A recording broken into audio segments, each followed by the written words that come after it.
많은 분들이 모르고 지나가는 사실이 하나 있습니다. 잠자기 전 단 1분의 습관이 뇌 노화 속도를 크게 바꿀 수 있습니다. 서울에 사시는 74세 이정호 어르신은 최근 사람 이름이 잘 떠오르지 않는 일이 점점 늘어나기 시작했습니다. 처음에는 단순한 건망증이라고 생각했지만 밤마다 잠들기 전 행동을 돌아보면서 한 가지 습관이 눈에 들어왔습니다. 잠들기 직전까지 스마트폰이나 TV로 뇌를 계속 자극하면 기억을 정리하는 뇌 기능이 제대로 작동하지 않을 수 있습니다.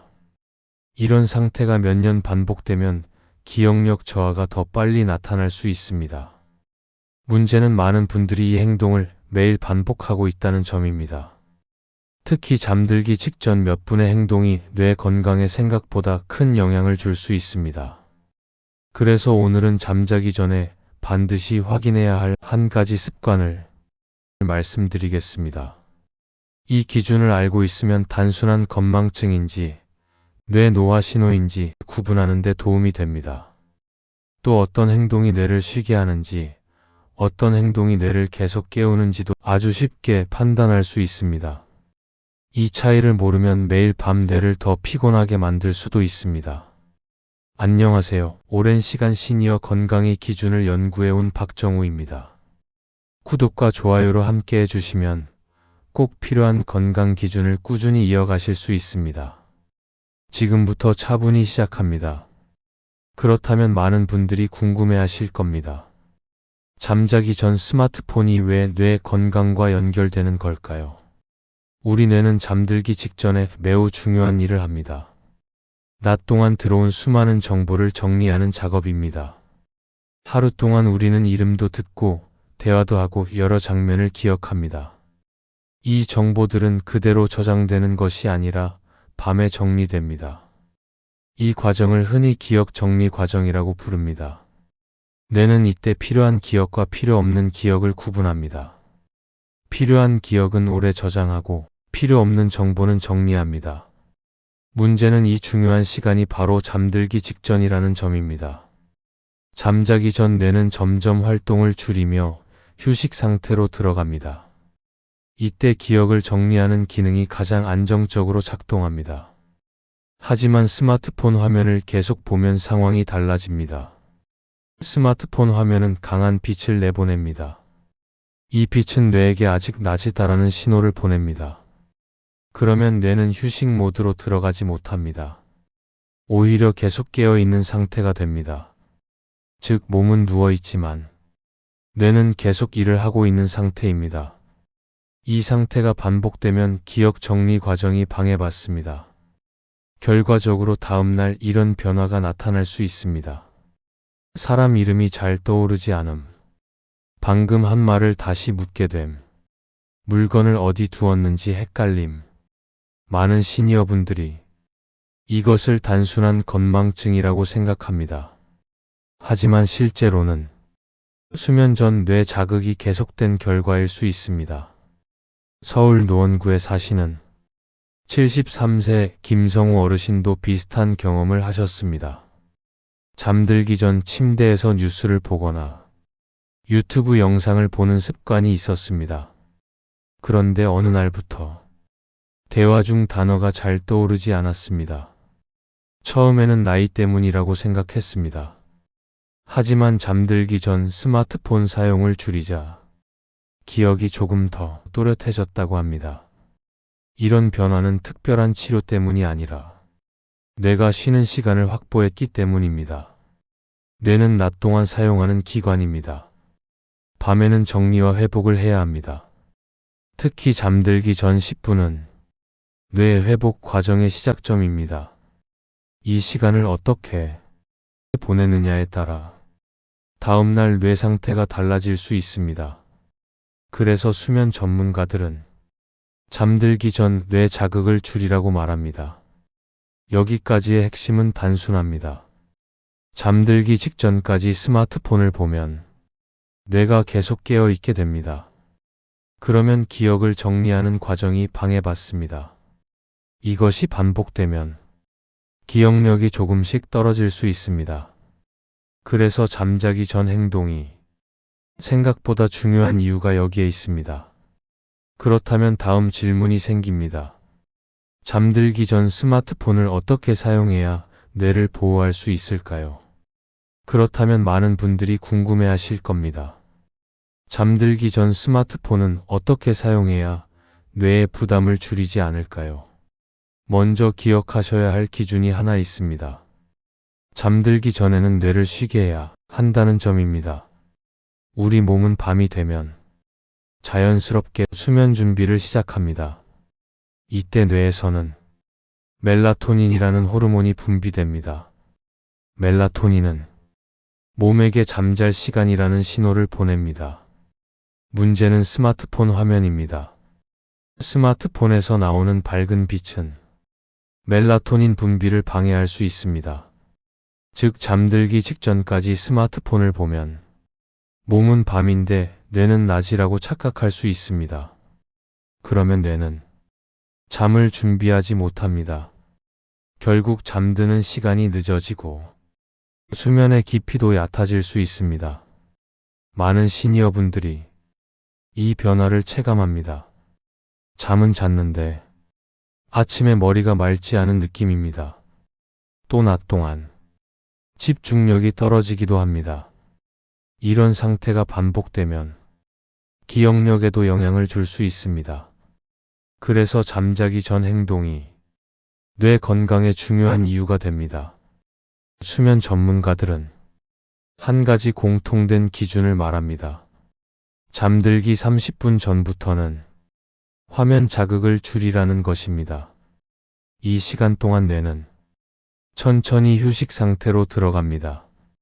그런데 스마트폰 화면을 계속 보면 뇌는 계속 활동 상태를 유지합니다. 결국 몸은 누워있지만 뇌는 쉬지 못하게 됩니다. 그래서 잠자기 전 스마트폰 사용에는 세 가지 기준을 기억하는 것이 좋습니다.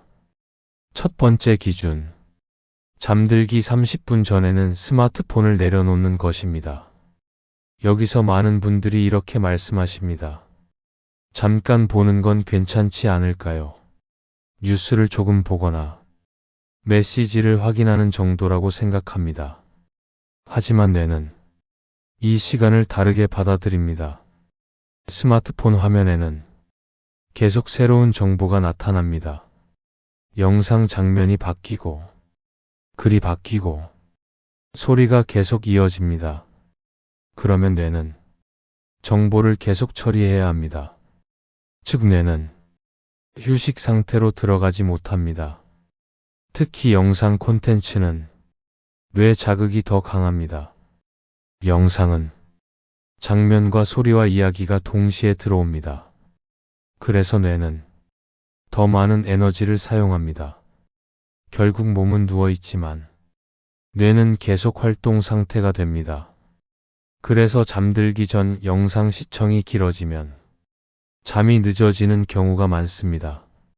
수면 연구에서도 비슷한 결과가 확인됩니다. 잠들기 전 화면을 오래 본 사람일수록 수면 시작 시간이 늦어집니다. 또 수면의 깊이도 얕아질 가능성이 있습니다. 아침에 일어나도 머리가 맑지 않은 느낌이 생깁니다. 이 상태가 반복되면 뇌 피로가 누적될 수 있습니다. 그리고 이런 상태가 계속되면 기억력에도 영향을 줄 수 있습니다. 그래서 잠들기 전 스마트폰 사용을 조금만 줄여도 변화가 생길 수 있습니다. 처음에는 조금 불편할 수 있습니다. 하지만 며칠만 지나면 몸이 적응합니다. 이 시간 동안은 조용한 음악을 듣거나 가벼운 스트레칭을 하는 것도 좋습니다. 두 번째 기준, 침대에서는 가능하면 스마트폰을 사용하지 않는 것입니다. 침대는 뇌에게 수면 신호를 보내는 공간입니다. 그런데 침대에서 계속 스마트폰을 보면 뇌는 침대를 휴식 공간으로 인식하지 못합니다. 그래서 수면 전문가들은 침대에서 화면 사용을 줄이라고 권합니다. 세 번째 기준, 밤에는 화면 밝기를 줄이는 것입니다. 대부분 스마트폰에는 야간 모드 기능이 있습니다. 이 기능을 사용하면 뇌 자극을 조금 줄일 수 있습니다. 특히 밤에는 밝은 화면을 오래 보는 것을 피하는 것이 좋습니다. 여기서 중요한 점이 있습니다. 스마트폰을 완전히 끊는 것이 아니라 사용 시간을 조절하는 것이 핵심입니다. 실제로 많은 시니어분들이 이 기준을 적용한 뒤 수면이 편해졌다고 말합니다. 잠드는 시간이 빨라지고 아침에 머리가 더 맑아졌다는 것입니다. 이 변화는 특별한 치료가 아니라 뇌가 쉬는 시간을 확보했기 때문입니다. 마지막 중요한 질문으로 단순한 건망증과 뇌 노화 신호는 어떻게 구분해야 할까요? 그렇다면 많은 분들이 궁금해하시는 질문이 있습니다. 나이가 들면 기억이 조금씩 달라지는 것은 자연스러운 변화입니다. 그래서 많은 분들이 이런 변화를 단순한 나이 탓으로 생각합니다. 예를 들어, 사람 이름이 바로 떠오르지 않을 때가 있습니다. 또 물건을 어디 두었는지 잠깐 헷갈릴 때도 있습니다. 하지만 조금 생각하면 대부분 다시 기억이 떠오릅니다. 이런 경우는 일반적인 건망증에 가까운 변화입니다. 하지만 기억 변화에는 주의해야 할 신호도 있습니다. 기억이 잠깐 늦게 떠오르는 것과 기억 자체가 사라지는 것은 완전히 다른 문제입니다. 예를 들어 이런 상황입니다. 지갑을 어디 두었는지 잠깐 기억이 나지 않습니다. 하지만 몇 분 뒤 스스로 기억이 떠오릅니다. 대부분 정상적인 기억 변화입니다. 반대로 이런 경우는 조금 더 주의가 필요합니다. 지갑을 어디 두었는지 기억이 나지 않습니다. 그리고 지갑을 잃어버렸다고 생각합니다. 나중에 누군가 알려줘도 그 상황 자체가 기억나지 않습니다. 이런 경우는 기억을 저장하는 과정이 약해졌을 가능성이 있습니다. 그래서 기억 변화는 몇 가지 신호를 함께 살펴보는 것이 중요합니다. 첫 번째 신호, 같은 질문을 반복하는 경우입니다. 예를 들어, 방금 들은 이야기를 몇 분 뒤 다시 묻는 경우입니다. 이것은 정보를 저장하는 기능이 약해졌을 때 나타날 수 있습니다. 두 번째 신호, 익숙한 길이 갑자기 헷갈리는 경우입니다. 평소 자주 가던 장소인데 순간적으로 방향이 헷갈립니다. 이런 변화가 점점 잦아진다면 주의 깊게 살펴볼 필요가 있습니다. 세 번째 신호, 일상적인 단어가 갑자기 떠오르지 않는 경우입니다. 대화 중에 평소 쓰던 단어가 생각나지 않습니다. 그래서 말을 잠깐 멈추거나 다른 표현으로 설명하게 됩니다. 이런 변화가 계속된다면 뇌 기능 변화를 확인해 볼 필요가 있습니다. 실제로 진료실에서도 비슷한 질문을 자주 받습니다. 이 정도 건망증이면 괜찮은 걸까요? 이 질문에 답할 때 가장 먼저 확인하는 것이 있습니다. 기억이 잠깐 늦어지는 것인지 아니면 기억 자체가 사라지는 것인지입니다. 예를 들어 이런 경우입니다. 냉장고 문을 열고 무엇을 꺼내려고 했는지 잠깐 있습니다. 몇 초 뒤 다시 기억이 떠오릅니다. 하지만 이런 경우는 조금 더 주의가 필요합니다. 냉장고 문을 열고 왜 열었는지 기억이 나지 않습니다. 그리고 시간이 지나도 기억이 돌아오지 않습니다. 이런 경우는 기억 저장 과정이 약해졌을 가능성이 있습니다. 그래서 기억력 변화는 시간의 흐름도 함께 보는 것이 중요합니다. 예를 들어 몇 달 사이에 기억 실수가 눈에 띄게 늘어났다면 주의 깊게 살펴볼 필요가 있습니다. 특히 가족이 먼저 알아차리는 경우도 많습니다. 같은 이야기를 여러 번 반복하는 경우입니다. 또 약속이나 중요한 일을 자주 잊는 경우입니다. 이런 변화가 계속된다면 전문의 상담을 고려할 수 있습니다. 조기에 확인하면 생활 습관 관리만으로도 기억력 저하 속도를 늦추는 데 도움이 될 수 있습니다. 특히 다음과 같은 변화가 함께 나타난다면 전문의 상담을 고려해 볼 수 있습니다. 최근 있었던 일을 자주 잊어버리는 경우, 같은 이야기를 여러 번 반복하는 경우, 익숙한 장소에서도 길을 헷갈리는 경우, 대화 중 단어가 자주 떠오르지 않는 경우, 이런 변화가 몇 달 이상 계속된다면 전문의 상담을 받아보는 것이 좋습니다. 그래서 기억 변화는 단순한 나이 문제로만 넘기지 않는 것이 중요합니다. 특히 수면 습관은 기억력과 밀접하게 연결되어 있습니다. 잠들기 전 스마트폰 사용이 반복되면 뇌가 충분히 쉬지 못할 수 있습니다. 그러면 기억을 정리하는 과정도 방해를 받을 수 있습니다. 그래서 오늘 말씀드린 것처럼 잠들기 전 습관을 바꾸는 것이 중요합니다. 작은 습관 하나가 뇌 건강에 영향을 줄 수 있습니다. 특히 잠들기 전 스마트폰을 내려놓는 것만으로도 뇌가 회복할 시간을 확보할 수 있습니다. 우리가 꼭 기억해야 할 생활 기준은 무엇일까요?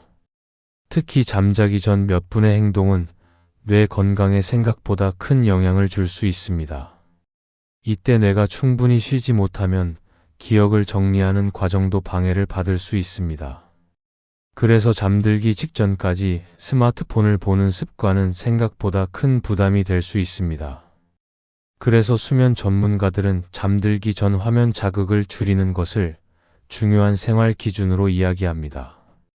특히 잠들기 전 30분 정도는 스마트폰을 내려놓는 시간을 만들어 보는 것이 좋습니다. 이 시간 동안 뇌는 천천히 휴식 상태로 들어가게 됩니다. 이렇게 뇌가 충분히 쉬게 되면 기억 정리 과정도 더 안정적으로 이루어질 수 있습니다. 그래서 오늘 말씀드린 것처럼 잠자기 전 습관을 조금만 바꾸어 보시는 것이 좋습니다. 작은 습관 하나가 앞으로의 뇌 건강에 큰 차이를 만들 수 있습니다. 앞으로도 시니어 건강에 꼭 필요한 기준을 계속 말씀드리겠습니다. 도움이 되셨다면 구독과 좋아요, 알림 설정으로 함께 해주시기 바랍니다. 감사합니다.